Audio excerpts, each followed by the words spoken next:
اور ہم لوگوں کی اس دن کی تفسیر باقی تھی آیت نمبر 15 سے۔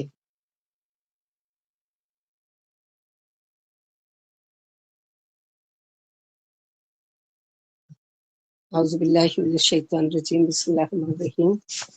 اللہم الہمنی رشدی وعزنی من نفسی، اللہم انفعنی بما علمتنی وعلمنی ما ینفعنی وزدنا علما، اللہم فقہنا فی الدین، اللہم فقہنا لما تحب وترضی۔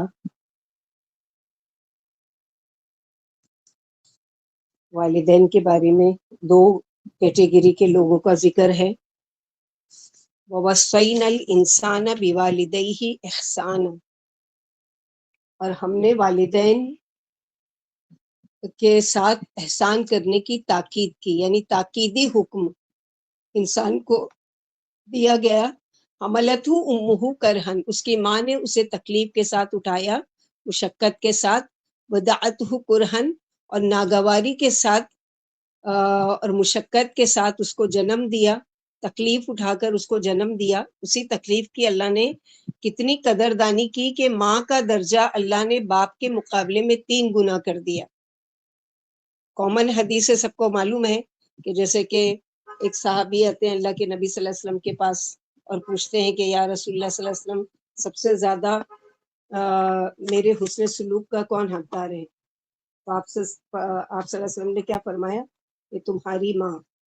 3 مرتبہ فرمایا، پھر چوتھی مرتبہ فرمایا کہ تمہارے باپ۔ تو یہ اللہ سبحانہ وتعالیٰ نے پہلے ہی یعنی بتا دیا تھا۔ اور یہ کون سے صحابی ہیں؟ اللہ کے رسول صلی اللہ علیہ وسلم کے ایک پیارے صحابی معاویہ بن حیدہ، آپ صلی اللہ علیہ وسلم کی خدمت میں حاضر ہوتے ہیں۔ وہ آپ کی خدمت میں نہایت ادب سے بیٹھ جاتے ہیں۔ وہ آخرت میں کامیابی کے امیدوار ہیں، خیر کے طلبگار ہیں۔ وہ بڑے والہانہ انداز میں اللہ کے رسول سے ایک سوال کرتے ہیں، یا رسول اللہ صلی اللہ علیہ وسلم، من ابرو، اللہ کے رسول صلی اللہ علیہ وسلم، نیکی کا زیادہ حقدار کون ہے؟ اللہ کے رسول صلی اللہ علیہ وسلم کا چہرہ اقدس تمتما اٹھا، ارشاد فرمایا، امکا، تمہاری والدہ۔ صحابی نے عرض کیا، ثم من، پھر کون ہے؟ کس کا مقام اور مرتبہ زیادہ ہے؟ پھر آپ صلی اللہ علیہ وسلم نے فرمایا، امکا، تیری ماں اور تیری والدہ کا۔ پھر تیسری مرتبہ پوچھا، پھر یہی صحابی نے ہمت کر کے پوچھا، تو پھر آپ صلی اللہ علیہ وسلم نے فرمایا تمہارے باپ کا۔ اللہ کے رسول صلی اللہ علیہ وسلم نے نہایت واضح انداز میں اپنی امت کو والدہ کی اہمیت و منزلت اور اس کے حقوق کے بارے میں بتا دیا۔ کیا ہم ان لوگوں میں سے ہیں جو اپنی والدہ محترمہ کے حقوق ادا کرتے ہیں؟ یعنی جو آج ہیں جن کی والدہ زندہ، ان کو اس کی قدر کرنی چاہیے۔ جیسے کہا گیا نا کہ اللہ سبحانہ وتعالیٰ کے بعد سب سے پہلا جس کا حق ہے وہ کون ہے؟ والدین کا، اور اسپیشلی ماں کا، کیونکہ ماں کو زیادہ تکلیف وہ اٹھاتی ہے بچے کو 9 مہینہ پیٹ میں رکھنے کی، اور پھر اس کو پیدائش کی، اور پھر اس کے بعد جو پیدائش کے وقت تکلیف ہوتی ہے اس چیز کی۔ جیسے عبداللہ بن عباس رضی اللہ تعالیٰ کے پاس ایک صحابی آ کے کہتے ہیں، کہ صحابی رسول، میں نے اپنی ماں کو اپنے کندھے پہ اٹھا کر پورا حج کروایا ہے، کیا میں نے اپنی ماں کا حق ادا کر دیا؟ تو کہا کہ بھائی، جب تیری ماں تجھے جن رہی تھی نا، پیدا کر رہی تھی، اس وقت جو اس تکلیف سے چیخی تھی نا، اس کا بھی تو نے حق ادا نہیں کیا، کہاں یہ کہ تو پورا حق ادا کرے۔ تو خوش قسمت ہے جن کے والدین زندہ ہیں کہ ان کی وہ کی جائے، ان کی یہ، اور اسی طرح ان سے ریلیٹڈ جتنے بھی رشتے ہیں، یعنی اب وہ دنیا سے چلے گئے ہیں تو ہر اپنی نیکی میں ان کا حق رکھیں۔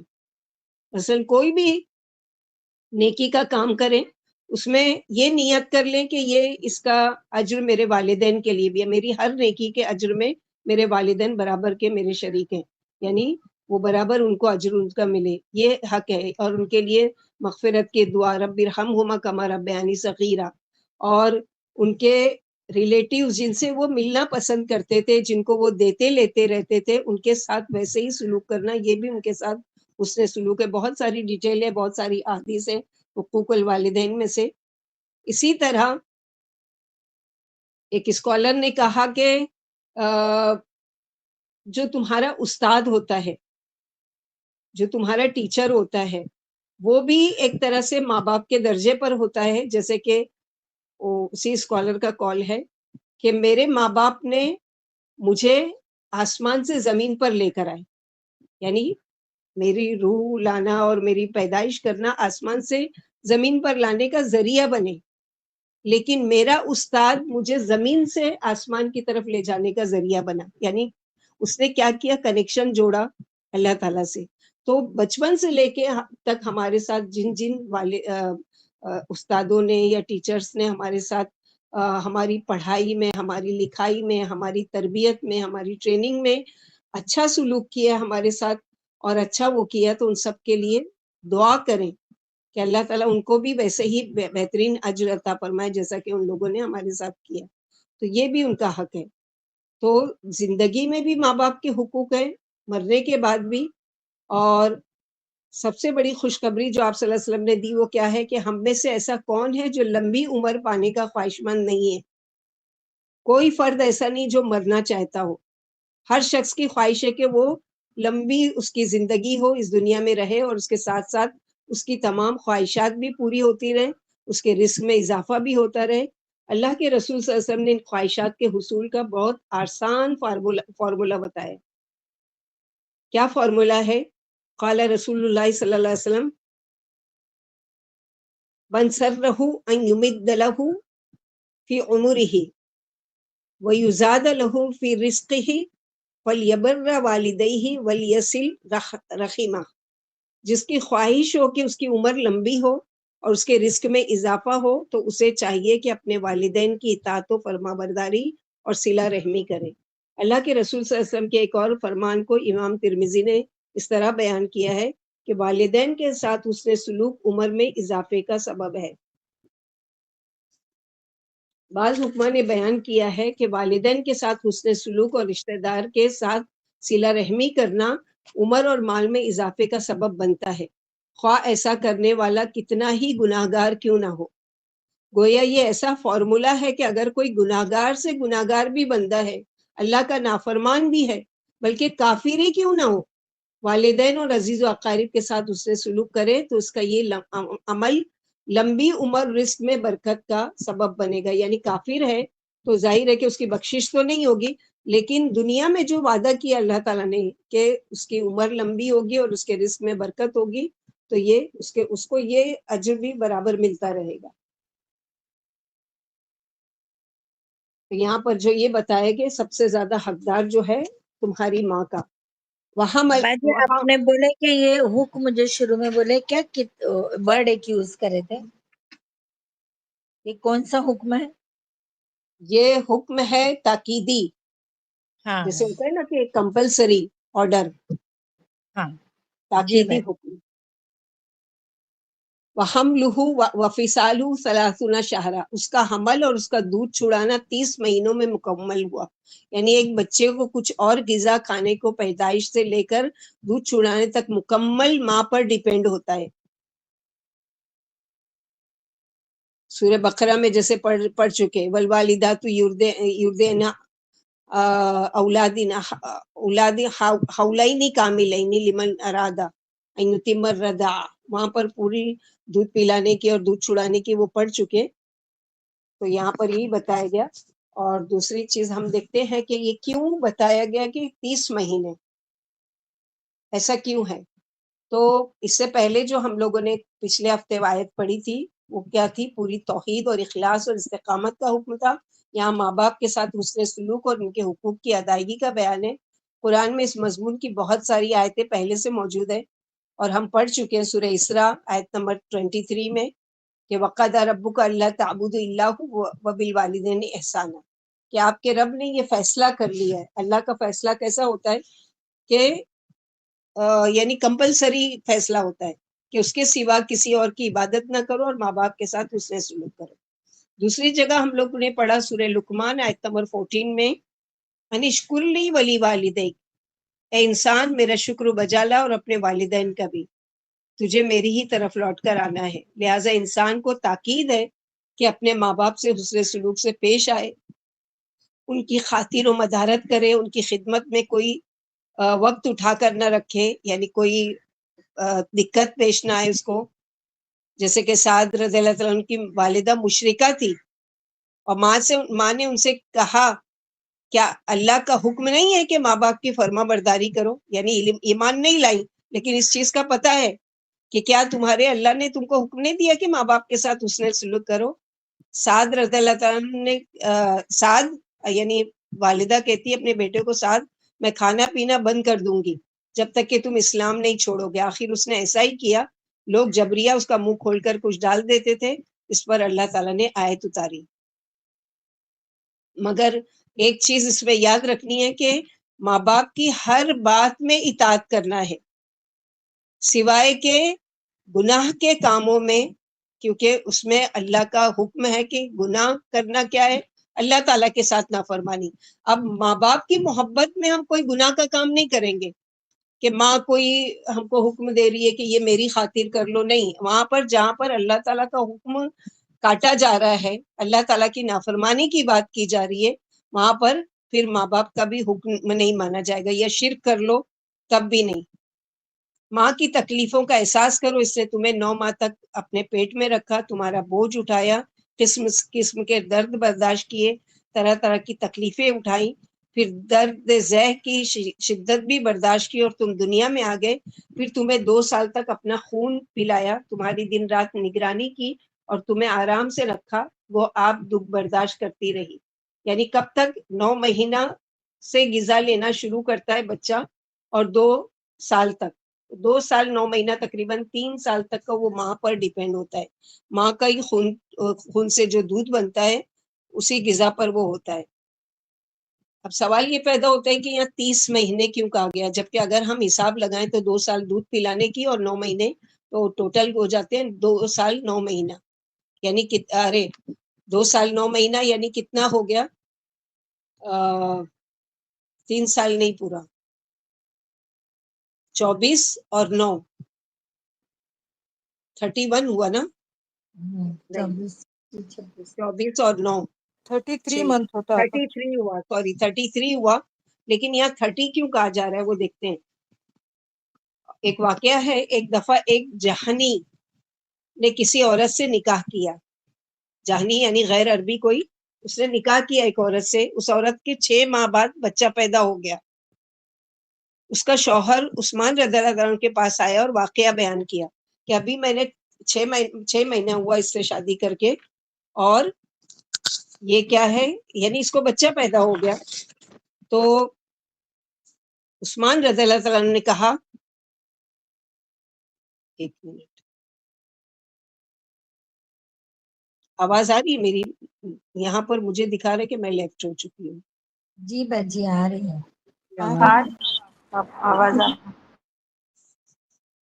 تو عثمان رضی اللہ عنہ کے پاس یہ اپنا واقعہ بیان کرتا ہے کہ ابھی میں 6 مہینہ ہوا ہے اور میری شادی ہوئی ہے اور میرا بچہ پیدا ہو گیا. آپ نے اسے بلا بھیجا، یعنی اس عورت کو گواہی کے لیے. جب وہ آنے لگی تو اس کی جو بہن ہے وہ رونے لگی کہ پتہ نہیں اب اس کے ساتھ کیا رجم کا وہ کیا جائے گا، زنا کی تہمت لگائی جائے گی یا کیا ہوگا. تو وہ عورت اسے سمجھانے لگی اپنی بہن کو کہ کیوں روتی ہو، اللہ کی قسم میں کسی شخص سے کبھی نہیں ملی، نہ میں نے کبھی کوئی برا کام کیا ہے. تم صبر سے انتظار کرو، میرے بارے میں اللہ کا حکم کیسا فیصلہ ہوتا ہے وہ دیکھو. آخر عثمان رضی اللہ عنہ نے اس سے بات کر کے اس کو کیا ہے، رجم کا حکم صادر کر دیا کہ یہ زانیہ ہے. یعنی پاسبل ہی نہیں ہے کہ 6 مہینے میں کسی کے بچہ پیدا ہو سکتا ہے، اور یہ زانیہ اور اس کو سنسار کر دیا جائے. جب علی رضی اللہ عنہ کو خبر ہوئی تو دوڑے دوڑے امیر المومنین کے پاس پہنچے، پوچھا کیا حکم صادر فرمایا؟ فرمایا رجم کا. 6 مہینے میں بعد بچہ پیدا ہوا ہے، لا محالہ زنا کی اولاد ہے. علی رضی اللہ عنہ نے یہ تینوں مذکورہ بالا آیتیں پیش کر کے فرمایا کہ حمل کی کم سے کم مدت 6 ماہ ہے، وہ عورت پاک دامن ہے. عثمان رضی اللہ عنہ کو اس آیت کے مطابق ان کی بات کو ماننا پڑا، اور آپ نے آدمی دوڑایا کہ جلدی سے اس عورت کو بلا لاؤ، لیکن افسوس وہ سنسار کی جا چکی تھی. یعنی فوراً عمل کیا گیا اور اس کو سنگار. معمر راوی حدیث کہتے کہ بچہ بالکل اپنے باپ کے مشابہ تھا.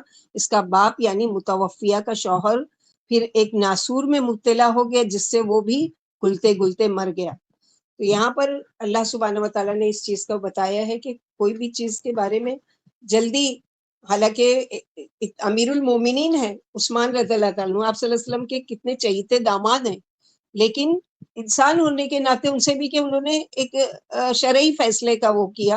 حالانکہ علی رضی اللہ تعالیٰ عنہ یعنی سمجھداری کا ثبوت دے رہے ہیں کہ پہلے آپ یہ آیت تو دیکھیے کہ اللہ تعالیٰ نے قرآن میں فرمایا ہے کہ حمل کی اور دودھ پلانے کی مدت کتنی ہے؟ 30 شہرہ. تو 30 شہرہ میں سے دیکھ لیجئے 2 سال دودھ پلانے کی اور باقی بچے کتنے؟ 6 مہینے. تو کیا 6 مہینے میں نہیں ہو سکتی ہے اولاد؟ 30 میں سے 6 نکالیں گے تو عثمان رضی اللہ عنہ نے سمجھ لیے، لیکن جب تک کیا ہے دیر ہو چکی تھی. اس طرح سے اب اس بچے کی جو بچہ پیدا ہوتا ہے، اسی لیے بہت زیادہ حقوق الوالدین کے وہ آتے ہیں، یعنی آج کے دور میں بھی اور پہلے کے بھی، کہ جن لوگوں نے بہت ساری عبرتناک واقعات، کہ جن لوگوں نے ماں باپ کے ساتھ اچھا سلوک کیا، اللہ تعالیٰ نے دنیا میں ان کے لیے بے حساب آسانیاں کی، اور جن لوگ وہ لوگ جو یعنی کسی طریقے سے بھی ان لوگوں کا دل دکھاتے تھے، اللہ تعالیٰ نے ان کو دنیا میں، کیونکہ یہ گناہ ایسا ہے، باقی گناہ کا تو اللہ کی مشیت پر ہے، چاہے تو وہ پکڑ کرے دنیا میں، چاہے آخرت میں سزا دے، لیکن یہ گناہ ایسا ہے کہ جس کی پکڑ جو ہے وہ دنیا میں ہی ہوتی ہے. یعنی ماں باپ کا نافرمان، یا ماں باپ کا دل دکھانے والا، یا ماں باپ کو رلانے والا، ماں باپ کو ستانے والا، ان کے حقوق ادا نہیں کرنے والا، یہ ایسے گناہ ہے کہ ان کو اپنی اولاد کے ذریعے بھگتنا پڑتی ہے. ان کی اولاد بھی ویسی نافرمان نکلتی ہے، ان کی اولاد بھی ویسے ہی ان کے ساتھ دوسرے سلوک کرتی ہے یا بدسلوکی کرتی ہے، جیسا بھی وہ کرتے ہیں. تو یہ نہیں سمجھے کہ ہاں ماں باپ کے ساتھ وہ کریں گے تو ہم کو کوئی پوچھنے والا نہیں، کوئی پکڑ کرنے والا نہیں. ایک سچا واقعہ ہے کہ اس کا راوی بھی علمی اور عوامی طبقے میں معروف ہے. میری مراد ڈاکٹر محمد بن سعد شوائر سے ہے. وہ سعودی عرب کے مفتی اعظم شیخ عبدالعزیز بن باز کے مشیر خاص تھے، یعنی ان کے پرسنل سیکریٹری تھے. وہ موجودہ مفتی مملکت سعودی عرب کے بھی مشیر خاص ہے. عبدالعزیز نامی یہ شخص ایک ایسے گھرانے کا چشم و چراغ تھا جس کی اقتصادی حالت ناگفتہ بات تھی، گھریلو حالت بالکل سازگار نہیں تھی. عبدالعزیز کے والدین بوڑھے ہو چکے تھے، ان کی دیکھ بھال عبدالعزیز کے ہی ذمے تھی. وہ حتی الامکان کوشش کرتا کہ محنت مزدوری کر کے اپنے ماں باپ کی زیادہ سے زیادہ خدمت کرے، مگر چونکہ وہ ایک گاؤں کا رہنے والا تھا، اس بستی میں کام کاج کے مواقع بہت کم تھے. وہ لاکھ کوشش کے باوجود اپنی آمدنی میں اضافہ نہیں کر سکا. اس نے اپنے والدین کا جو عبدالعزیز اپنے والدین کا نہایت فرما بردار تھا، ہر کام ان سے پوچھ کر کرتا تھا. اس کے باوجود کے والدین بوڑھے ہو چکے تھے اور مزاج میں قطرے سختی آ رہی تھی. وہ ان کی خدمت کرنے میں فخر محسوس کرتا تھا. ایک دن اس نے اپنے والدین سے کہا کہ میں نے یہ فیصلہ کیا ہے کہ جب تک میرے بدن میں خون کی آخری بوند بھی باقی ہے میں آپ دونوں کی خدمت کرتا رہوں گا، بس یہی میری زندگی کا محبوب ترین مقصد ہے. عبدالعزیز سچ مچ اپنے والدین کے حق میں بڑا خدمت گزار واقع ہوا تھا. اس کی بستی کے لوگ اسے والدین کا مطیع و فرما بردار کا لقب دے چکے تھے. اور کون سے صحابی کو یہ لقب ملا ہے؟ حضرت اویس قرنی. اویس کرنی. حالانکہ انہوں نے آپ صلی اللہ علیہ وسلم کو نہیں دیکھا، لیکن آپ صلی اللہ علیہ وسلم سے اس قدر محبت تھی کہ ان کو بھی صحابی کا درجہ دیا گیا. اور یہی ماں کی وجہ سے کہ ماں کی خدمت، اکیلے والے وہ اولاد تھی یہ، اور باپ بھی نہیں تھے اور کوئی بہن بھائی بھی نہیں تھے جو ان کی دیکھ بھال کرتے، اور ان کی ساری زندگی تڑپ رہی کہ میں اللہ کے رسول صلی اللہ علیہ وسلم سے ملوں. تو ایسے ہی اس کو بھی یہ گاؤں والوں نے، یہ بستی والوں نے خطاب دیا تھا کہ والدین کا مطیع اور فرما بردار. لوگوں کی نگاہوں میں اس کی محبت اور عزت کا سبب صرف اس کا والدین کے ساتھ حسن سلوک تھا. عبدالعزیز نے جب دیکھا کہ گاؤں کی کمائی سے گھریلو اخراجات پورے نہیں کیے جا سکتے اور بیوی بچوں کے ساتھ والدین کی خاطر خواہ خدمت نہیں کی جا سکتی، تو اس نے نجد کے ایک شہر کا رخ کرنے کا ارادہ کر لیا تاکہ وہاں پہنچ کر کچھ ہنر سیکھے. یعنی اتنی کم کمائی میں کیا اپنے بیوی بچوں کا پیٹ پالوں اور اپنے ماں باپ کا، لہٰذا مجھے باہر جانا چاہیے. اور وہ قریبی دوسری جگہ گیا. اس نے تجارت کا سوچا، مگر اس کے لیے مال چاہیے تھا. آخر کار وہ اس نتیجے پر پہنچا کہ جنگل سے لکڑیاں کاٹ کر شہر میں فروخت کرنی چاہیے, اس میں خاصا منافع ہو سکتا ہے. پہلے ہی دن عبدالعزیز کو 10 روپے کی آمدنی ہوئی. ان دنوں سعودی عرب اور خلیجی ممالک میں ایسی کرنسی استعمال ہوتی تھی جو ہندوستانی کرنسی کی طرح ہوا کرتی تھی. عبدالعزیز نے اپنے دھندے سے پہلے اس حدیث رسول کو بھی پیش نظر رکھا کہ آپ صلی اللہ علیہ وسلم نے سوال کرنے والے ایک شخص کو کلاڑی دے کر جنگل سے لکڑیاں کاٹ کر بازار میں بیچنے کی ہدایت فرمائی تھی.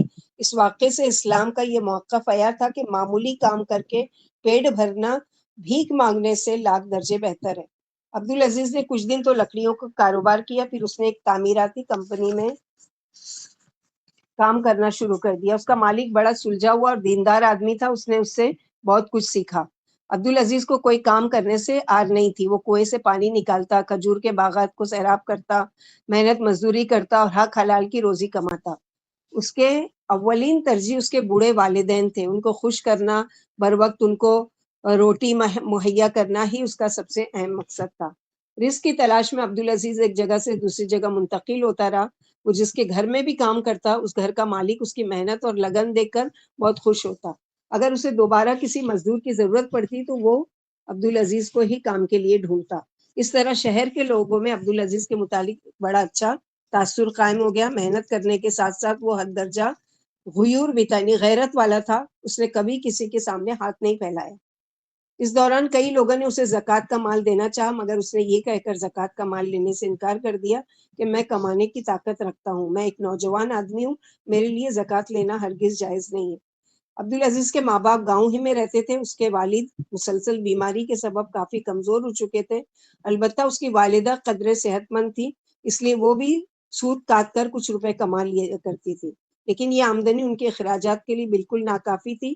عبدالعزیز کا والد اپنے بیٹے کے لیے ہمیشہ دعائیں کیا کرتا تھا, اور یاد رکھیں کہ 3 لوگوں کی جو دعا ہے وہ کبھی رد نہیں ہوتی. اس میں سے ایک کون ہے؟ والد. کہ والد اگر اپنی اولاد کے بارے میں کے حق میں دعا کریں تو اللہ تعالیٰ فوراً قبول کرتے ہیں. تو ہمارے لیے بھی کیا ہے, ماں کا درجہ بے شک بڑا رکھا ہے, لیکن اگر کوئی مشکل میں اولاد پھنس جائے تو اپنے شوہروں سے کہے کہ اپنی اولاد کے لیے دعا کریں, دل سے دعا کریں, اور اگر ان سے کوئی کمی کوتاہی ہوئی ہے جس کی وجہ سے اگر وہ ناراض ہے تو ان کو معاف کریں. اللہ تعالیٰ عبدالعزیز کے رزق میں برکت دے اور اس کے لیے کامیابی کے راستے کھولے. یہ ہمیشہ اس کے باپ کی دعا ہوتی تھی. ایک مرتبہ عبدالعزیز شہر سے گھر آیا ہوا تھا. اس کے والد نے بیٹے کے سامنے یہ تجویز رکھی کہ ہم بوڑھے والدین کو بھی شہر لے کر چلو, ممکن ہے وہاں پہنچ کر ہمیں کچھ راحت ملے. لیکن والد کی بات کا عبدالعزیز نے کوئی جواب نہیں دیا. ان سے دعا کے لیے کہا اور شہر چلا گیا. شہر میں ایک تاجر تھا جو انتہائی شریف النفس اور وقار شخصیت کا مالک تھا. عبدالعزیز کا اس کے ساتھ جب سے تعارف ہوا تھا, وہ نہ جانے کیوں اس کا دل عبدالعزیز کی طرف کھینچا چلا جا رہا تھا. چونکہ تاجر عبدالعزیز سے کئی دفعہ اپنے گھر اور دفتر کا کام کرا چکا تھا, اس کی امانت داری اور دیانت داری کا ذاتی طور پر مشاہدہ کر چکا تھا. یہی وجہ ہے کہ وہ اس پر اعتماد کرنے لگا تھا. اس دفعہ جب عبدالعزیز گاؤں سے شہر پہنچا تو تاجر نے اس کا بہت اچھے سے استقبال کیا اور اسے اپنے پاس ہی کام کرنے کے لیے رکھ لیا. تاجر کے پاس کئی ایک بڑے بڑے اسٹور تھے, دکانیں تھی, دور دور تک اس کی بزنس پھیلا ہوا تھا. اسے عبدالعزیز کی طرح ایک امانت دار ساتھی کی شدید ضرورت تھی. آہستہ آہستہ عبدالعزیز تاجر کے دل میں جگہ بناتا گیا اور ایک دن تاجر کو اس پر مکمل اعتماد ہو گیا. اس نے عبدالعزیز کو اپنے کاروبار اور تجارت کے حوالے سے وہ اسرار و رموز بھی بتلا دیے جو کسی اور کو نہیں بتایا, یعنی اپنے سیکریٹس بھی اس سے شیئر کیا. ایک دن تاجر نے عبدالعزیز سے اس کے ذاتی حالات پوچھے. اس نے اپنے والدین کا تذکرہ کیا تو تاجر نے اسے کہا کہ والدین کو شہر بلوا لو. اس نے کہا کہ شہر اخراجات و دیہات سے بہت زیادہ ہیں, یعنی یہاں شہر کے جو خرچے ہیں وہ دیہات سے بہت زیادہ ہیں, اور یہاں رہائش کا بھی مسئلہ ہے جو میرے بس کی بات نہیں ہے کہ میں یہاں کا کرایہ ادا کروں. تاجر نے اسے اپنے گھر کے ایک حصے میں رہنے کی پیشکش کر دی کہ میں نے اس کا ایک حصہ محتاجوں اور ضرورت مندوں کے لیے وقف کر رکھا ہے, لہٰذا وہ تم لوگوں کے لیے کافی ہو جائے گا. میری طرف سے تم جب تک چاہو اس میں رہ سکتے ہو. جب تمہارے پاس گنجائش ہو جائے گی تو جہاں جی چاہے شفٹ ہو جانا. جہاں تک شہری اخراجات کی بات ہے تو اللہ تعالیٰ اس سلسلے میں تمہاری مدد کرے, اور ہاں تمہاری اخراجات کا ایک حصہ میں خود برداشت کرنے کا وعدہ کرتا ہوں. عبدالعزیز نے اللہ تعالیٰ کا اور پھر تاجر کا شکریہ ادا کیا, اور کچھ ہی دنوں بعد وہ اپنے والدین اور بیوی بچوں کو گاؤں سے شہر لا چکا تھا. تاجر کا معمول تھا کہ وہ اپنے کاروبار اور تجارت کی غرض سے بارہا دوسرے شہروں اور ملکوں کا سفر کرتا رہتا تھا۔ اس زمانے میں علم کی اہمیت کو بہت کم لوگ سمجھتے تھے، مگر تاجر نے اپنے بچوں کی تعلیم و تربیت کا اعلیٰ بندوبست کیا ہوا تھا۔ اس نے عبدالعزیز کو بھی کہا کہ وہ اپنے بچوں کو اسکول میں داخل کرائے۔ چنانچہ اس نے والدین سے اجازت طلب کی اور ان کی رضامندی سے بچوں کو اسکول میں داخل کرا دیا۔ تعلیمی اخراجات کا ایک حصہ تاجر نے برداشت کر لیا۔ تاجر کے بیٹے نے قرآن کریم حفظ کر لیا اور کچھ لکھنا پڑھنا سیکھ لیا۔ اسے بہت زیادہ خوشی ہوئی۔ اس نے بیٹے کے استاد کو بلایا۔ اس خوشی کے موقع پر ایک محفل کا انعقاد کیا اور طلباء میں تحائف تقسیم کیے گئے۔ یہ سعودی عرب کے دارالحکومت ریاض کی فتح یعنی سن 1319 ہجری کا واقعہ ہے۔ اس کے بعد تاجر اپنے بیٹے کو اعلیٰ تعلیم کے لیے دوسرے شہر بھیجنا چاہتا تھا، مگر بیٹے کو باہر بھیجنے میں اس کے سامنے کئی مسائل درپیش تھے۔ چونکہ اس کا اکلوتا بیٹا ہی اس کی پوری جائیداد کا وارث اور اس کی امیدوں کا مرکز تھا، اس لیے وہ اپنے بیٹے کو اکیلا بھیجنے سے کترا رہا تھا۔ تاجر کی بیوی بڑی ذہین اور فتیل خاتون تھی۔ اس نے شوہر کے سامنے یہ تجویز رکھی کہ بیٹے کے ساتھ اب عبدالعزیز ہی کو کیوں نہیں بھیج دیتے۔ تاجر نے بیوی کی تجویز مان کر عبدالعزیز کے سامنے اپنی بات رکھی۔ عبدالعزیز نے تاجر سے کہا کہ میرے والدین بوڑھے ہو چکے ہیں، میں ہی اکیلا ہوں جو ان کی خدمت کرتا ہوں، لہٰذا ایسی صورت میں مجھے اپنے والدین سے اجازت لینی پڑے گی۔ تاجر نے کہا کہ تمہاری بات بالکل درست ہے، اگر تم مناسب سمجھو تو میں بھی تمہارے والد کے پاس چلتا ہوں۔ کچھ لمحے بعد تاجر عبدالعزیز کے والد کے پاس بیٹھا ہوا تھا۔ تاجر نے عبدالعزیز کے والد کو اپنے ارادے سے آگاہ کیا اور پھر یہ بھی کہا کہ عبدالعزیز کی عدم موجودگی میں میری اہلیہ اور میں آپ اور دیگر اہل خانہ کی خدمت میں کوئی کسر نہیں اٹھا رکھیں گے۔ عبدالعزیز کا والد تاجر کے احسانات دیکھ چکا تھا، بھلا وہ تاجر کی بات کیسے ٹال سکتا تھا۔ اب تاجر کا بیٹا اور عبدالعزیز دونوں مطلوبہ شہر میں پہنچ چکے تھے۔ وہاں تاجر کا بیٹا تعلیم حاصل کر رہا تھا اور عبدالعزیز تاجر کے کاروبار کے ساتھ ساتھ بیٹے کی نگرانی بھی کر رہا تھا۔ بیٹا جب پڑھ لکھ کر فارغ ہو گیا تو دونوں شہر واپس آ گئے۔ تاجر نے اب اپنی تجوری کی چابی بیٹے کے حوالے کی اور اپنے کاروبار میں شرکا کو شامل کر کے ایک کمپنی بنا ڈالی۔ اس کمپنی میں ایک حصہ عبدالعزیز کے لیے بھی رکھا۔ عبدالعزیز تاجر کے بیٹے کے ساتھ کمپنی کے پارٹنر کی حیثیت سے کام کرنے لگا۔ ایک دن آیا کہ وہی عبدالعزیز جو ایک معمولی مزدور کی حیثیت سے شہر پہنچا تھا، بہت مشکل سے پیسہ کماتا تھا، آج اللہ کے فضل و کرم اپنی امانت داری اور دیانت داری اور اپنے والد کے ساتھ حسن سلوک کی برکت سے ایک کمپنی میں بحیثیت پارٹنر کام کر رہا تھا۔ اللہ تعالیٰ نے اس کے کاروبار میں اتنی ترقی دی کہ وہ بعد میں ایک نامی گرامی تاجر بن گیا۔ اس کی تجارت دور دور تک پھیل گئی۔ یہ سب اللہ کے فضل و کرم کے بعد والدین کے ساتھ حسن سلوک کی وجہ سے ہوا۔ تو یہ ہے کہ اور بھی بہت سارے واقعات ہیں، ہم لوگوں کے پاس اتنا ٹائم تو نہیں ہوتا، لیکن بتانے کا مقصد کیا ہے کہ ماں باپ کا دل ہر حال میں خوش رکھو، کہ پتہ نہیں کب وہ قبولیت کی گھڑی ہو جب ان کے دل سے آپ کے لیے دعا نکلے اور وہ دعا اللہ تعالیٰ کے یہاں شرف قبولیت پا جائے اور آپ کی تقدیر بدل جائے۔ اب یہ مزدور کا جو ہم لوگوں نے واقعہ کیوں پڑھا، اس لیے کہ اللہ تعالیٰ نے اس کی پوری لائف پوری تقدیر، اگر یہی وہ گاؤں میں ہوتا تو وہی مزدور کا مزدور رہتا اور وہی کرتا، لیکن کہاں سے کہاں اللہ تعالیٰ راستے کھولتے چلے جاتے ہیں۔ تو ماں باپ کی دعاؤں میں بھی اثر ہے، اسپیشلی باپ کے لیے۔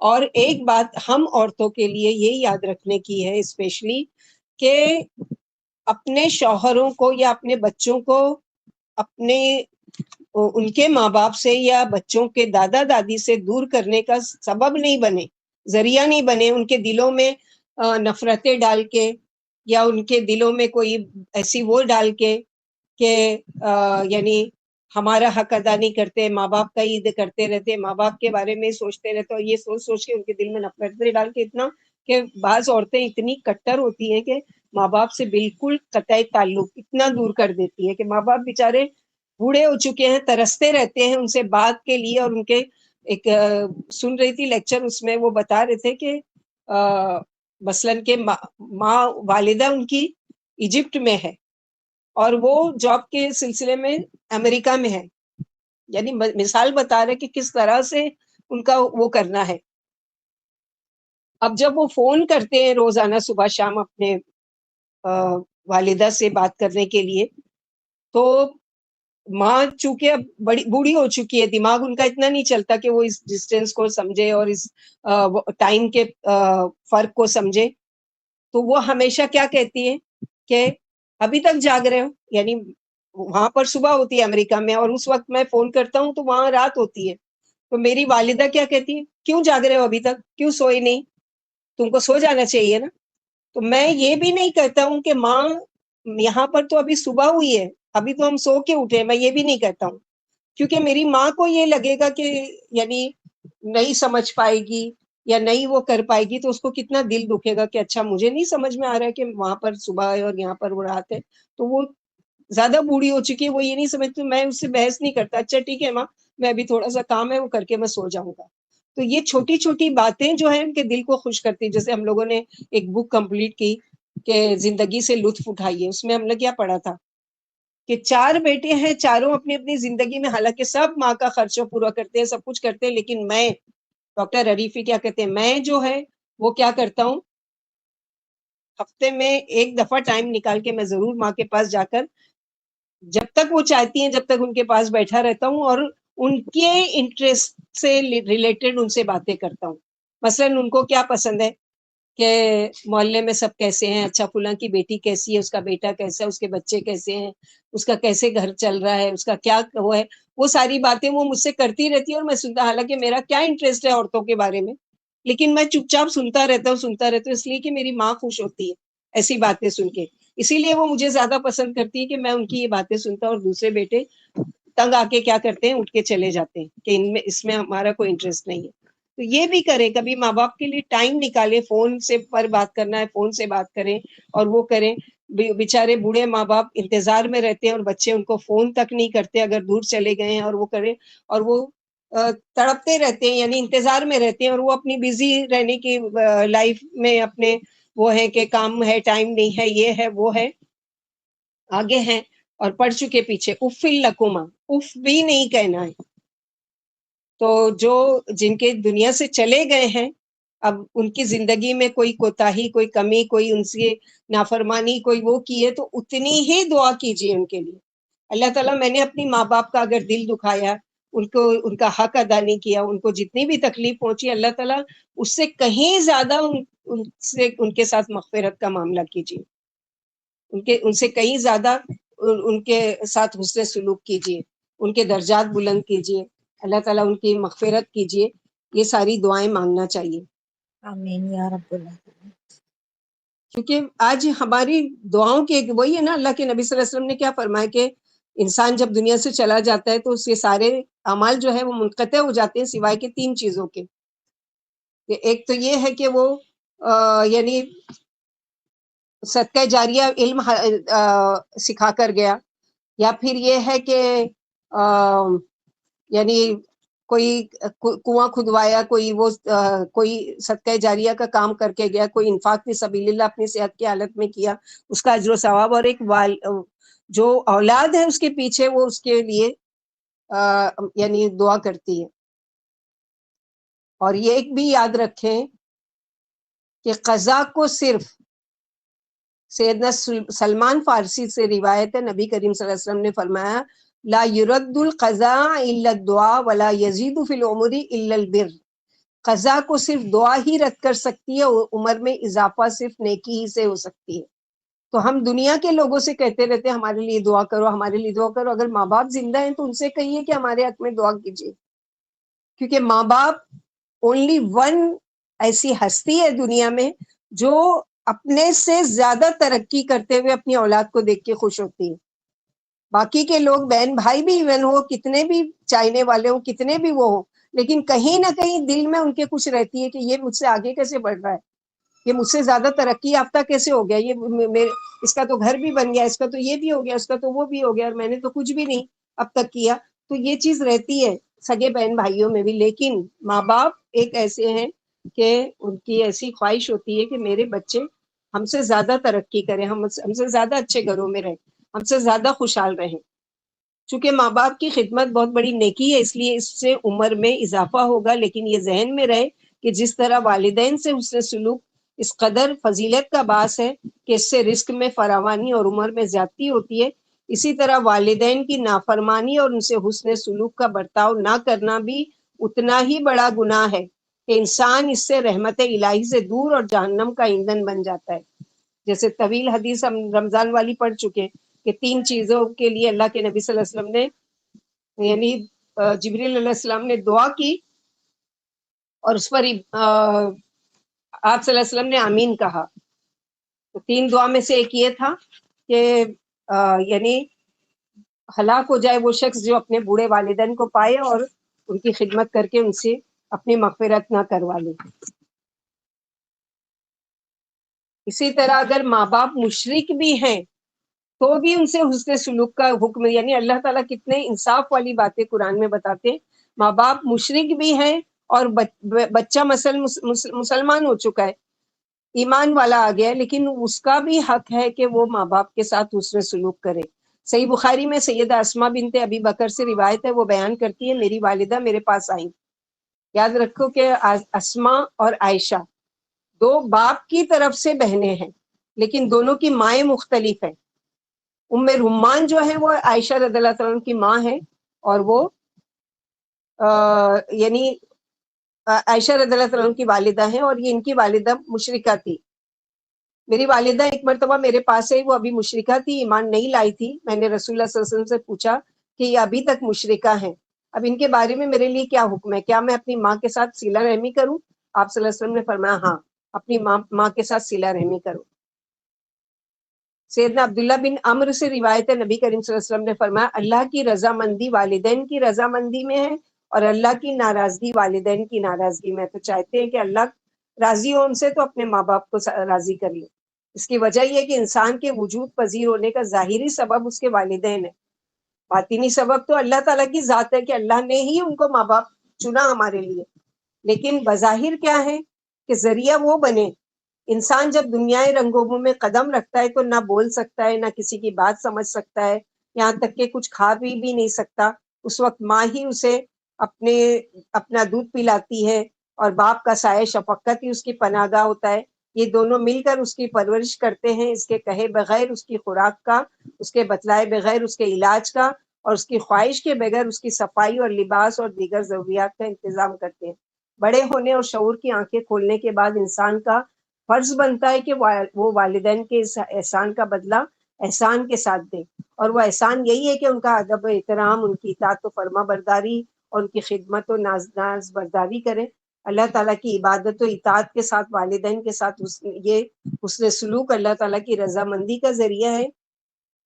اور اگر اس نے والدین کے ساتھ حسن سلوک کا یہ معاملہ نہ کیا اور والدین کو ناراض کر لیا تو عبادت و ریاضت کے باوجود اللہ تعالیٰ اس سے ناراض ہوں گے، اور جس کے ساتھ اللہ تعالیٰ ناراض ہو وہ سوچ لے کہ اس کا انجام کیا ہوگا. سیدنا عبداللہ بن عمر رضی اللہ تعالیٰ بیان کرتے ہیں کہ ایک شخص نبی کریم صلی اللہ علیہ وسلم کی خدمت میں حاضر ہوا اور اس نے عرض کیا اللہ کے رسول صلی اللہ علیہ وسلم میں نے بہت بڑا گناہ کیا ہے، کیا میرے لیے توبہ ہے؟ آپ صلی اللہ علیہ وسلم نے فرمایا کیا تیری ماں موجود ہے؟ اس نے کہا نہیں. آپ صلی اللہ علیہ وسلم نے فرمایا کیا تیری خالہ ہے؟ اس نے کہا ہاں. آپ صلی اللہ علیہ وسلم نے فرمایا پھر اس سے نیک سلوک کر. یعنی خالہ کی خدمت کرنے سے تمہارا گناہ معاف ہو جائے گا. جب خالہ کے ساتھ اس سے سلوک اس قدر اجر و ثواب کا باعث ہے تو والدہ کے ساتھ اس سے سلوک کس قدر عظیم ہے. سیدنا عبداللہ بن عمر سے ایک عربی کی ملاقات مکہ مکرمہ کے راستے میں، اس نے انہیں سلام کیا، آپ نے اسے اپنی سواری پر بٹھا لیا، اپنا امامہ بھی اسے عطا کیا. ان سے پوچھا گیا اللہ آپ کا بھلا کرے، یہ عربی لوگ تو معمولی سے عطیے سے بھی خوش ہو جاتے ہیں، آپ نے اسے اپنا امامہ دے دیا. یعنی عبداللہ بن عمر پوچھ رہے ہیں کہ مطلب یہ کہ اعرابی لوگ تو تھوڑی سی چیز سے بھی خوش ہو جاتے ہیں، آپ نے کہا اپنا امامہ جو سر پر وہ رومال جیسا باندھا جاتا ہے. یہ سوال سن کر سیدنا عبداللہ بن عمر نے فرمایا اس کا باپ میرے والد سیدنا عمر کا دوست تھا، اور میں نے نبی کریم صلی اللہ علیہ وسلم کو فرماتے ہوئے سنا ہے سب سے بڑی نیکی یہ ہے کہ اولاد اپنے والد کے دوستوں کے ساتھ اچھا سلوک کرے. سوچو اچھا سلوک کے حقدار خالہ، والدین کے دوست، تو والدین کا کتنا زیادہ پھر حق ہوگا. سیدنا ابو بردہ رضی اللہ تعالیٰ فرماتے میں ایک مرتبہ مدینہ منور آیا تو سیدنا عبداللہ بن عمر میرے پاس تشریف لائے اور فرمایا جانتے ہو میں کیوں آیا ہوں؟ میں نے کہا نہیں. انہوں نے فرمایا میں نے نبی کریم صلی اللہ علیہ وسلم سے سنا ہے جو شخص اپنے والد کی وفات کے بعد اس سے صلہ رحمی کرنا چاہے تو وہ اپنے والد کے دوستوں سے صلہ رحمی کرے. اور بات یہ ہے کہ میرے والد سیدنا عمر رضی اللہ تعالیٰ عنہ آپ کے والد درمیان دوستی اور محبت کی، لہٰذا میں نے چاہا کہ اس تعلق کو برقرار رکھوں. یعنی اتنی دور ملنے گئے اپنے باپ کے والد سے اس لیے کہ میرے باپ ان سے ملنا پسند کرتے تھے. تو ہم بھی دنیا میں یہ دیکھیں کہ ہمارے ماں باپ کس کو دینا پسند کرتے تھے, کس سے ملنا پسند کرتے تھے, کن کے آنے سے خوش ہو جایا کرتے تھے, کس کے ملنے سے کسی کو دینے سے خوش ہو جایا کرتے تھے. ان کو دیتے رہتے رہیں, ان سے ملتے رہیں, ان کی بھی دعائیں لیں. ماں باپ کی دعا ان کی طرح ان کی دعائیں قبول ہوگی, کیونکہ اس کا حکم بھی کس نے دیا ہے؟ اللہ سبحانہ و تعالیٰ نے. جیسے کہ ہم لوگوں نے وہ طویل واقعہ پڑھا 3 لوگوں کا جو غار میں پھنس گئے تھے, اس میں سے ایک وہ بھی تھے نا کہ ماں باپ کے ساتھ اس سے سلوک کرنے والا, کہ جس کی وجہ سے اللہ تعالیٰ نے اس نیکی کو کے وسیلے سے کیا کیا, ان کو غار سے نجات دی. بہت ساری چیزیں ہیں انشاءاللہ باذن اللہ وہ بھی پڑھیں گے. جو برا سلوک کرتے ہیں دنیا میں ان کا بھی انجام اس کے بارے میں بھی دیکھیں گے انشاءاللہ. تو جب یہ اولاد پہنچ جاتی ہے حتی اذا بلغ اشدہ وبلغ 40 سنہ قال ربی اوزعنی ان اشکر نعمتک التی انعمت علی وعلی والدی وان اعمل صالحا ترضاه واصلح لی فی ذریتی انی تبت الیک وانی من المسلمین. پھر فرمایا جب وہ پوری قوت والے زمانے کو پہنچ گیا, یعنی جوان ہو گیا, کیونکہ عہد شباب پوری قوت کا زمانہ ہوتا ہے. اس وقت انسان یعنی مردوں میں شمار ہوتا ہے, یعنی بچہ تھا اب تک, اب وہ مرد بن گیا. 40 سال کی عمر میں عقل پوری ہو جاتی ہے. اسی لیے تمام انبیاءوں کو جو دیکھا جاتا ہے سب کو 40 سال کی عمر میں نبوت دی گئی. یہ بردباری کا زمانہ ہے. کہتے ہیں 40 سال کی عمر میں انسان کی جو حالت ہوتی ہے عموماً وہی حالت باقی عمر میں رہتی ہے. یعنی جو حالت میں وہ ہوتا ہے باقی کی عمر میں بھی اس کی وہ ہوتی ہے. اسی لیے 40 سال کی عمر میں پرخلوص توبہ کرنی چاہیے. یہاں تک کہ جب وہ اپنی جوانی کو پہنچا اور 40 سال کو پہنچا, اس وقت ماں باپ کی قدر آئی تو کہنے لگا کہ یعنی قوت و تمیز اور عقل کی پختگی, ربی اوزینی, اے میرے رب مجھے توفیق دے. یہ پیچھے بھی گزر چکا ہے. حضرت سلیمان علیہ السلام کی دعاؤں میں سے ایزا اوزعنی, ایزا کہتے ہیں کسی چیز پر جمع دینا. اللہ میری قسمت میں ہی لکھ دے, مجھے اس پر جمع دے. اللہ میرے اندر ڈال دیجئے کہ میں آپ کی نعمت کا شکر ادا کروں. اور یہاں خاص طور پر ولی والدیہ, میرے والدین کو جو نعمتیں عطا کی ان کا بھی مجھے آپ شکر ادا کرنے کی توفیق دیجئے, کیونکہ والدین کو نعمتیں ملی تو اولاد تک پہنچی نا. ماں باپ وراثت میں کیا چھوڑ جاتے ہیں؟ اپنی نیکیاں, اپنے مال, اپنی جائیدادیں, اپنی وراثت. تو یہ ساری نعمتیں جو ملی کہاں سے وراثت میں ملی؟ ان کو ان کے ماں باپ سے, ہم کو ان کے ماں باپ سے, اور ہم کو اپنے ماں باپ سے. ہماری جو وراثت وہ ہماری اولادوں میں.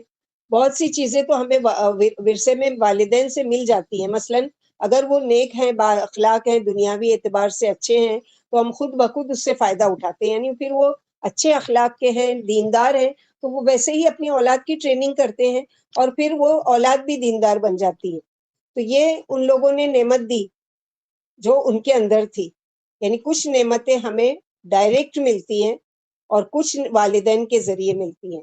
اس لیے یہاں دونوں نعمتوں کا شکر ادا کیا گیا کہ وہ نعمت جو ڈائریکٹ آپ نے مجھے دی, یعنی اچھے والدین دیے اور اسلام جیسی نعمت دی اور ہدایت کا راستہ دکھایا, یہ کیا ہے؟ ڈائریکٹ ملنے والی, جس پر میں شکر ادا کرتا ہوں. وان عمل صالحا ترضاه, اور یہ کہ میں عمل کروں نیک جس سے آپ راضی ہو جائیں. ایسا نیک عمل کرنے کی توفیق دے جو آپ کو پسند آ جائے.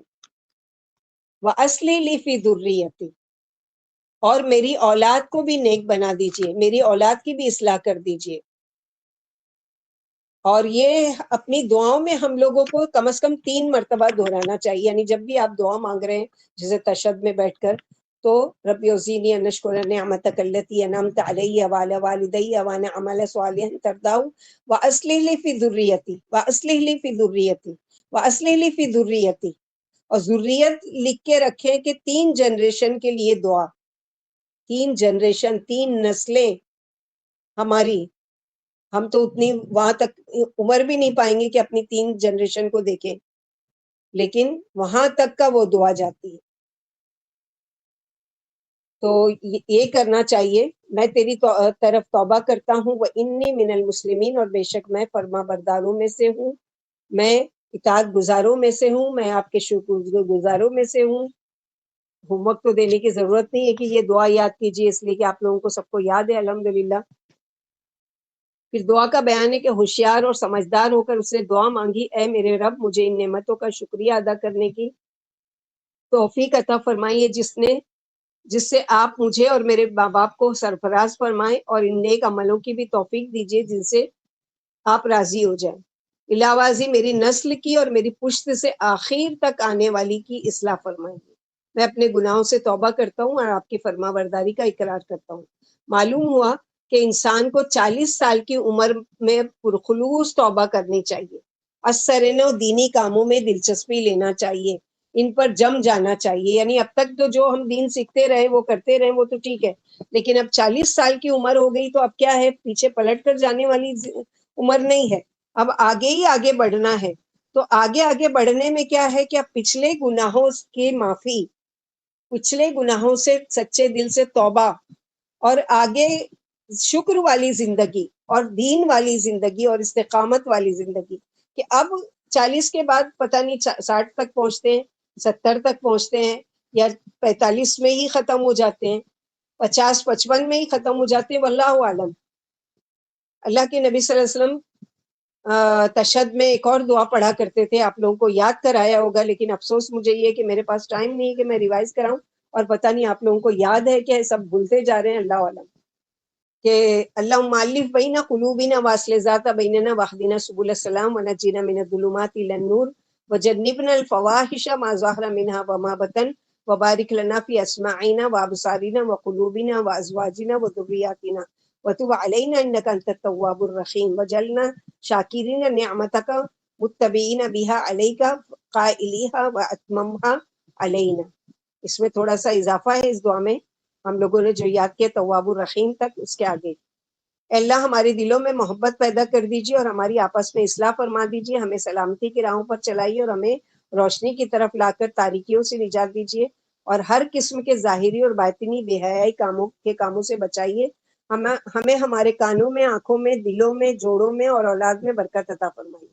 ہماری توبہ قبول فرمائیے، یقیناً آپ ہی توبہ قبول کرنے والے کمال مہربان ہیں. ہمیں اپنی نعمتوں کا شکر گزار اور ان کی وجہ سے اپنی بڑائی کرنے والا اور ان کا اقراری بنا اور انہیں ہم پر مکمل کیجیے. تو یہ دعا مانگنا چاہیے. کس کس کو یاد ہے یہ دعا، اور کون ہے کہ جو بھول چکے ہیں؟ بتاؤ ایمانداری سے. یاد سب کو کرایا گیا تھا، الحمدللہ یاد ہے آپ؟ اور باقی کے ہاں یاد ہے. پوری نہیں یاد ہے بچی. پوری نہیں یاد ہے، اس کا مطلب ہم لوگ اس کو ویلیو نہیں دیتے، یعنی سمجھتے ہی نہیں کہ ضروری ہے. تشہد میں پڑھ سکتے، تشہد میں نہیں تو یہ سجدے میں پڑھیے، اللہم کی دعا ہے. تو ایسے جو نیک اولاد بنتے ہیں، جو ماں باپ کے ساتھ حسن سلوک کرتے ہیں، جو یعنی اللہ تعالیٰ کی رضا والے وہ کام کرتے ہیں، ان کے لیے اللہ سبحانہ و تعالیٰ کیا کرتے ہیں کہ تھوڑے سے عمل سے بھی خوش ہو جاتے ہیں. اولئک الذین نتقبل عنہم احسن ما عملوا ونتجاوز عن سیئاتہم فی اصحاب الجنہ وعد الصدق الذی کانوا یوعدون. یعنی جن لوگوں کے یہ احساسات ہوتے ہیں، جن کی یہ دعائیں ہوتی ہیں، جن کے یہ خیالات ہوں، ان کے لیے اللہ تعالیٰ کی طرف سے پھر خوشخبری ہے. اس طرح کہ ہم ایسے لوگوں کے بہترین اعمال کو قبول کرتے ہیں اور ان کی برائیوں سے درگزر کرتے جاتے ہیں. تو ماں باپ کے ساتھ حسن سلوک انسان کی نیکیوں میں اضافے کا سبب بنتا ہے، انسان کی نیکیوں کا سبب انسان کی نیکیوں کے کمانے کا سبب بنتا ہے. جس کو ماں باپ کی دعائیں مل جائیں اس کے لیے خیر ہی خیر ہے. ایسے لوگوں کا نام جنت والوں میں لکھ دیا جاتا ہے. وعد الصدق، شک نہ کرو، یہ اللہ کا سچا وعدہ ہے جو ان سے وعدہ کیا جاتا ہے. یعنی یہ کوئی عام آدمی کا وعدہ نہیں ہے کہ تم یہ کرو گے تو تم کو یہ ملے گا اور تم وہ کرو گے، نہیں، یہ اللہ کا وعدہ ہے کہ ومن اصدق من اللہ قیلا. اللہ سے زیادہ وعدے میں سچا کون ہو سکتا ہے؟ اللہ سے زیادہ وعدے کو پورا کرنے والا کون ہو سکتا ہے؟ یعنی یہی وہ لوگ ہیں جن کی اکثر خطائیں تو ہم معاف کر دیتے ہیں، ان کے تھوڑے سے عملوں سے انہیں جنت میں داخل کر دیتے ہیں۔ مثلا یہ کہ ان کے عمل زیادہ نہیں ہے، لیکن ماں باپ کے ساتھ چونکہ اس نے حسن سلوک کیا، جو کہ اللہ تعالیٰ نے پورے قرآن میں سب سے پہلے تو سب ہم لوگوں نے پڑھا تھا سورہ بقرہ میں، وَإِذْ أَخَذْنَا مِيثَاقَ بَنِي إِسْرَائِيلَ لَا تَعْبُدُونَ إِلَّا اللَّهَ وَبِالْوَالِدَيْنِ إِحْسَانًا، اور جہاں بھی اللہ کا حق آ رہا ہے فوراً والدین کے ساتھ حسن سلوک، یا تو اللہ کے حق کے ساتھ یہ آئے گا کہ میرے ساتھ کسی کو شریک نہیں ٹھہراؤں، اور یا تو اللہ تعالیٰ کے حقوق کے فوراً بعد آئے گا کہ ماں باپ کے ساتھ حسن سلوک کرو۔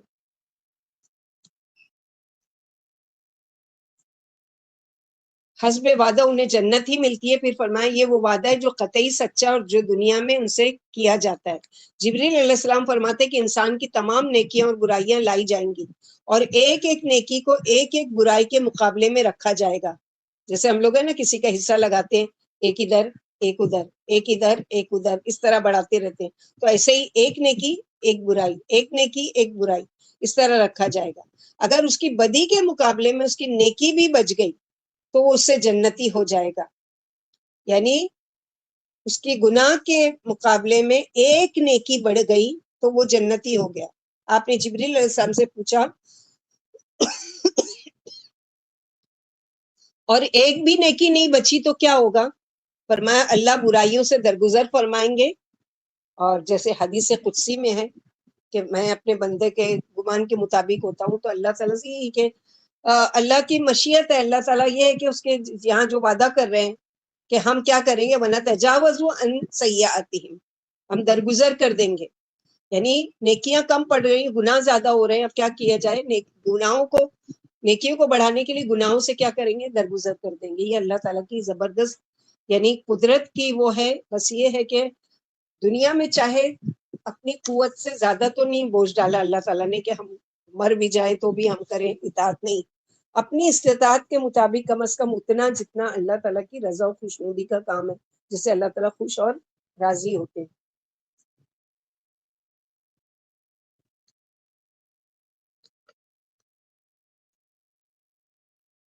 آگے دوسرا کردار اپوزٹ،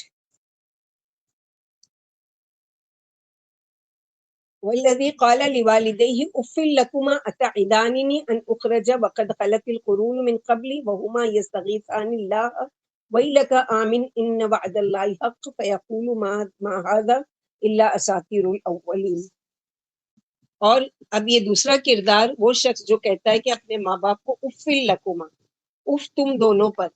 پہلا کردار جو شکر گزار ہے اور وہ ماں باپ کا بھی ناشکرہ ہے اور رب کا بھی احسان نہیں مانتا، یعنی اللہ کے ساتھ شرک کرتا ہے، ایمان نہیں لاتا، یہ اللہ کی ناشکری ہے، اور ماں باپ کا بھی نافرمان ہے، ماں باپ کی بھی بات نہیں مانتا، ماں باپ ایمان والے ہیں، نیک صالح ہیں۔ ایک منٹ،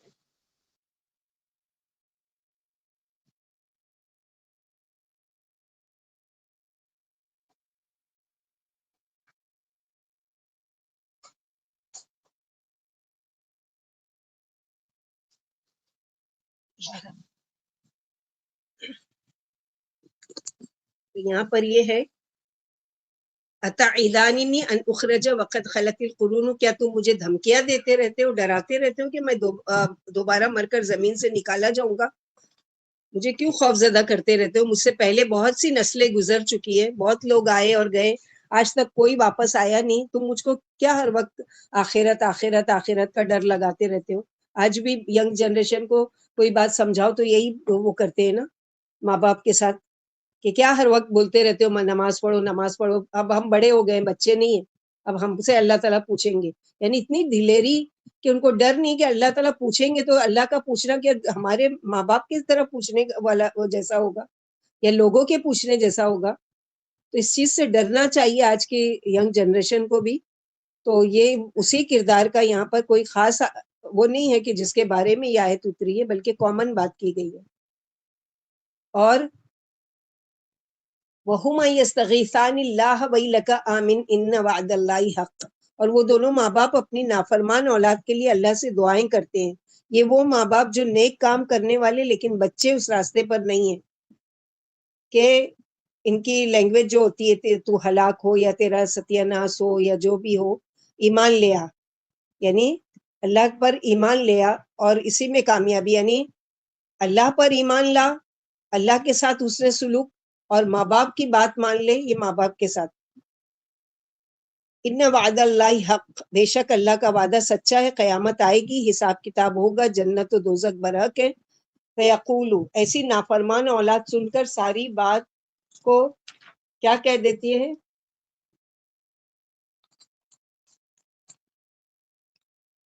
ما ھذا الا اساطیر الاولین، یہ سب اگلے وقتوں کی فرسودہ کہانیاں ہیں، وہی بات بار بار دہرائی جاتی ہے۔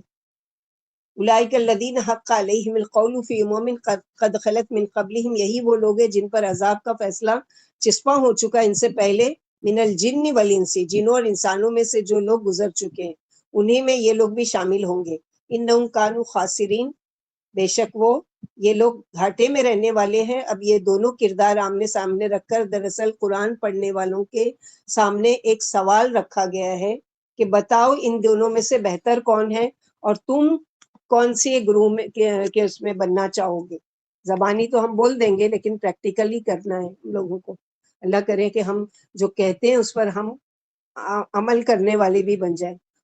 اوپر فرما بردار اولاد کا بیان تھا، یہاں نافرمان اولاد کا بیان ہے۔ یہ آیت عام ہے، ہر اس نافرمان اولاد کو شامل ہے جو اپنے نیک ماں باپ کے طریقے سے اعراض کرے اور کفر پر قائم رہے۔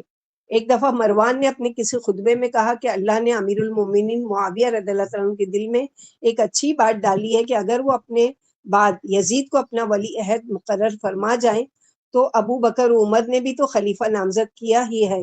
یہ سن کر عبد الرحمن بن ابی بکر نے ٹوک دیا اور کہا کہ آئین ہرقل کا اپنانا چاہتے ہو، یعنی ہرقل جو بادشاہ تھا کہ باپ بادشاہ ہے تو بیٹا بادشاہ بنے گا، وہ قانون اپنانا چاہتے ہو۔ اللہ کی قسم خلیفہ اول نے اور دوم نے کسی کو اپنی اولاد میں سے یا اپنے کنبے قبیلے میں سے خلافت کے لیے نامزد نہیں کیا تھا، یعنی ابو بکر صدیق نے اپنے بیٹے کا نام پیش نہیں کیا کہ اس کو خلیفہ بنا دینا، یا عمر رضی اللہ عنہ نے عبداللہ بن عمر کا نام نہیں دیا تھا۔ معاویہ رضی اللہ عنہ نے یزید کی عزت افزائی کے لیے اس پر ترس کھا کر ایسا کیا ہے۔ مروان کہنے لگا تو وہی ہے نا جس نے اپنے والدین کو اف کہا تھا۔ عبد الرحمن نے جواب دیا کیا تو ایک ملعون کی اولاد نہیں ہے؟ تیرے باپ پر اللہ کے رسول صلی اللہ علیہ وسلم نے لعنت فرمائی تھی۔ عائشہ صدیقہ نے پردے کے پیچھے سے مروان سے کہا کہ عبد الرحمن کے بارے میں جو کچھ تم نے کہا ہے سراسر جھوٹ ہے، یہ آیت ان کے حق میں نہیں بلکہ فلاں بن فلاں کے حق میں اتری ہے۔ مروان فوراً ممبر سے اتر کر عائشہ صدیقہ کے دروازے پر آیا اور آپ سے کچھ دیر باتیں کر کے چلا گیا۔ معاویہ نے مروان کا حجاز کا حاکم بنا دیا۔ مروان نے عبد الرحمن کا اعتراض سن کر سپاہیوں کو انہیں گرفتار کرنے کا حکم دیا، مگر یہ بھاگ کر اپنی ہمشیرہ صدیقہ رضی اللہ عنہ کے حجرے میں تشریف لے آئے جہاں انہیں کوئی گرفتار نہ کر سکا۔ عائشہ صدیقہ نے پس پردہ فرمایا کہ ہمارے حق میں علاوہ میری برات کے آیتوں کے اور کوئی آیت نہیں اتری، یعنی ہمارے حق میں جو آیت اتری وہ کیا ہے، صرف یہ ہے، یعنی یہ جو کہہ رہا ہے مروان کہ یہ میرے بھائی عبد الرحمن کے بارے میں آیت اتری ہے تو سراسر یہ غلط ہے، ہمارے لیے سوائے سورہ نور کی جو آیت میری برات کے بارے میں اتری اس کے علاوہ کوئی آیت نہیں اتری ہے۔ ہاں، عائشہ صدیقہ نے مروان کا مقصد یہ تھا کہ یزید کی طرف سے لوگوں سے بیعت لے لیں۔ عائشہ صدیقہ نے فرمایا مروان سراسر جھوٹا ہے، جس کے حق میں یہ آیت اتری ہے وہ مجھے اچھی طرح معلوم ہے، گو میں اسے افشا نہیں کرنا چاہتی، البتہ نبی صلی اللہ علیہ وسلم نے مروان کے باپ پر لعنت فرمائی تھی جبکہ مروان پیدا بھی نہیں ہوا تھا۔ اب یہ اس لعنت کا بقیہ ہے۔ پھر فرمایا یہ نہ صرف اپنے ماں باپ کی بلکہ اللہ کی بھی بے ادبی کر رہا ہے، زندگی بعد الموت کو نہیں مانتا اور ماں باپ سے کہتا ہے کہ مجھے اس سے کیا ڈراتے ہو، میں تو اس کا قائل ہی نہیں ہوں، مجھ سے پہلے صدیاں بیت گئی، بے شمار انسان مر گئے، میں نے آج تک کسی کو زندہ ہوتا دیکھا ہی نہیں ہے اور نہ کسی سے یہ بات سنی ہے۔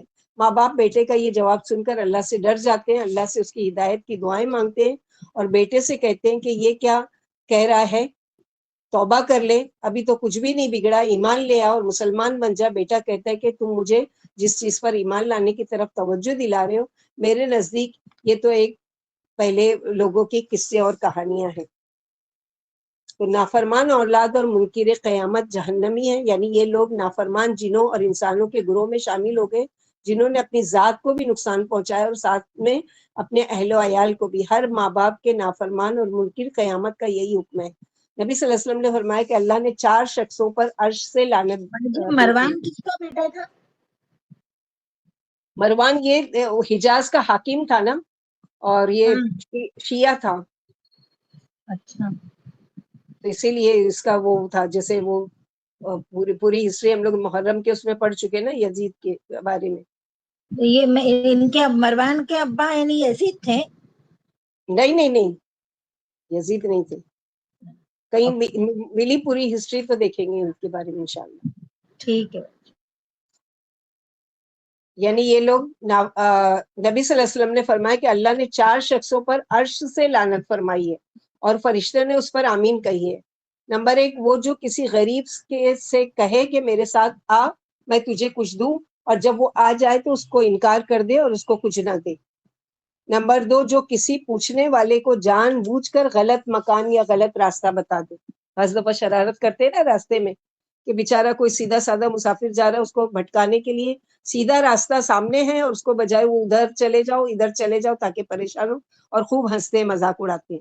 تو لعنت کی اللہ تعالیٰ نے اپنے عرش سے، اور فرشتے آمین کہے ان 4 باتوں پر. نمبر 3، جو اپنے والدین کو مارے اور وہ تنگ آ کر شور و غل کرنے لگے. نمبر 4، اور جو اندھے کو جھوٹ موٹ ڈرائے کہ آگے کنواں ہے، یعنی اس کی مدد کرنا چاہیے، اس کی بجائے کیا ہے کہ آگے کنواں ہے، یعنی آگے وہ نہیں بڑھے یا گر جائے گا یا جو بھی ہے، کسی طرح کا بھی خوف دلانا. نمبر 3، نمبر 3، جو اپنے والدین کو مارے اور وہ تنگ آ کر شور و غل کرنے لگے، یعنی سب کو برائی کے مطابق. نمبر 10 کیا بولے تھے آپ؟ نمبر 3، جو اپنے والدین کو مارے نہیں اور وہ نمبر 1 نمبر چاہیے. 1، وہ جو کسی غریب سے کہے کہ میرے ساتھ آ، میں تجھے کچھ دوں گا، اور جب وہ اس کے پاس آ جائے تو اس کو انکار کرے اور کچھ نہ دے. یعنی غریب کے ساتھ مذاق اڑایا نا اس کا، کہ اس کو کہا کہ آنا میرے پاس، میں تم کو کچھ دے دوں گا اور یہ کروں، اور جب وہ آئے تو کہیں گے نہیں میں تو ایسے ہی بول رہا تھا، میرے پاس تو کچھ بھی نہیں. تو یہ کیا ہے؟ غریب کا مذاق اڑانا، جو اللہ کو پسند نہیں ہے. تو اللہ تعالیٰ نے لعنت فرمائی ایسے 4 لوگوں پر، اور فرشتوں نے اس پر آمین کہا. یعنی سب کو برائی کے مطابق سزا ملے گی، اللہ کسی پر ذرہ نمبر برابر بھی ظلم نہیں کریں گے. 4 جی. چوتھا، اور جو اندھے کو جھوٹ موٹ ڈرائے کہ آگے کنواں ہے. یہ چاروں چیزیں ابن عساکر جو ہے اس میں بیان کی گئی ہے. اسی طرح دوسرا نمبر 2 نمبر کیا ہے؟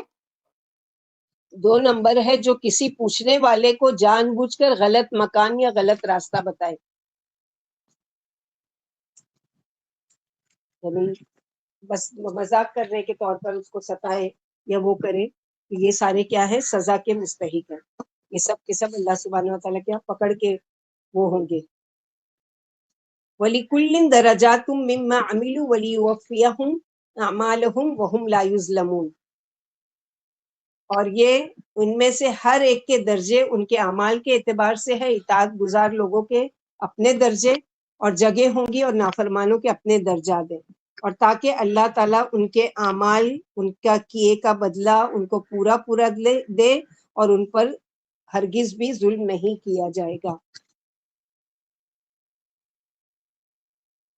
یعنی قیامت کے دن جہنمی جہنم کے پاس لا کھڑے کیے جائیں گے، اور انہیں ڈانٹ کر کہا جائے گا کہ تمہاری نیکیاں دنیا میں ہی ختم ہو گئی.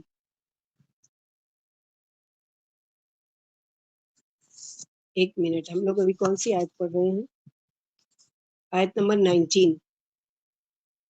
ہاں، اس میں کیا بتایا گیا ہے کہ ہر ایک کے لیے، ان میں سے ہر ایک کے درجے ان کے اعمال کے مطابق ہوں گے، اور اطاعت گزار لوگوں کے لیے اپنے درجے اور نافرمانوں کے اپنے درجے ہیں، اور پورا پورا بدلہ دیا جائے گا، اور ذرا بھی کسی پر ظلم نہیں کیا جائے گا. یعنی ایسا نہیں کہ کوئی نافرمان تھا، گناہ گار تھا، وہ تھا، اور اللہ تعالیٰ اس پر مہربان تھے اور اس کو معاف کر دیں گے اور جنت میں داخل کر دیں گے، اور جو بیچارہ محنت کرتا رہا زندگی بھر اور وہ کر دے اس کے ساتھ یعنی ظلم ہو، ایسا نہیں ہے.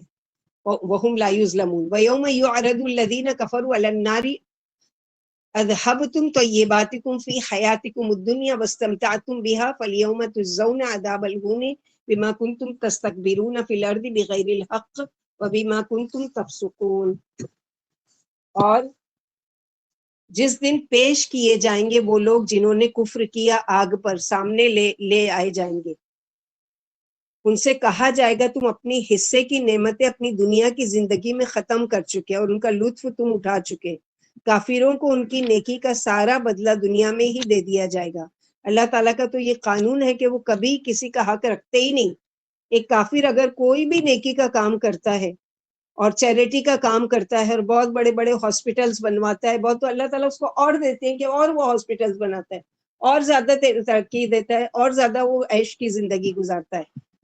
تو اللہ تعالیٰ کبھی کسی کا حق نہیں رکھتے۔ آخرت میں چونکہ اس کو نیکی کے بدلے کچھ نہیں ملے گا، اس لیے اس کی نیکی کا بدلہ دنیا میں ہی کسی نہ کسی شکل میں لوٹا دیتے ہیں، دنیا کی کسی نہ کسی نعمت کی شکل میں۔ فَالْيَوْمَ تُجْزَوْنَ عَذَابَ الْهُونِ، آج کے دن تم بدلہ دیے جاؤ گے رسوا کن عذاب کا، بوجہ اس کے جو تم تکبر کرتے تھے، زمین میں تکبر کرتے پھرتے تھے، ناحق بڑے بنتے پھرتے تھے، اور اس وجہ سے کہ تم نافرمانیاں کیا کرتے تھے، یعنی ذلت کا عذاب تمہاری اپنی کمائی کی وجہ سے۔ تو اللہ سبحانہ و تعالیٰ کیا ہے کہ مومن کا جو ہے وہ دنیا میں بھی جزا اور آخرت میں بھی اس کی کوشش کا پورا بدلہ، لیکن کافر کے لیے کیا نقصان ہے کہ دنیا میں اس کو پورا بدلہ اس کی نیکیوں کا دے دیا جاتا ہے، لیکن آخرت میں اس کے لیے سخت عذاب ہے اللہ سبحانہ و تعالیٰ، کیونکہ جیسے کہ ہم کو ثبوت ملتا ہے، کئی دفعہ دہرا چکی ہوں، آپ لوگوں کو یاد بھی ہو چکا ہوگا شاید، کہ جو عبداللہ بن جیدان تھا وہ بہت خیر کے کام کیا کرتا تھا۔ جب بھی حج کا موسم آتا تھا تو حاجیوں کو ستو گھول کر پلانا اور ان کو ساری یعنی کمبل بانٹنا، ان کے پانی پینے کا انتظام کرنا، بہت نیکیاں کرتا تھا۔ تو عائشہ رضی اللہ عنہا ایک مرتبہ پوچھتی ہے آپ صلی اللہ علیہ وسلم سے کہ یا رسول اللہ، کیا اس کو اس کی نیکیاں کام آئیں گی؟ یعنی قیامت کے دن اللہ کے وہاں اس کی یہ نیکیاں جو دنیا میں یہ کرتا ہے حاجیوں کے ساتھ، تو کیا اس کو یہ نیکیاں کام آئے گی؟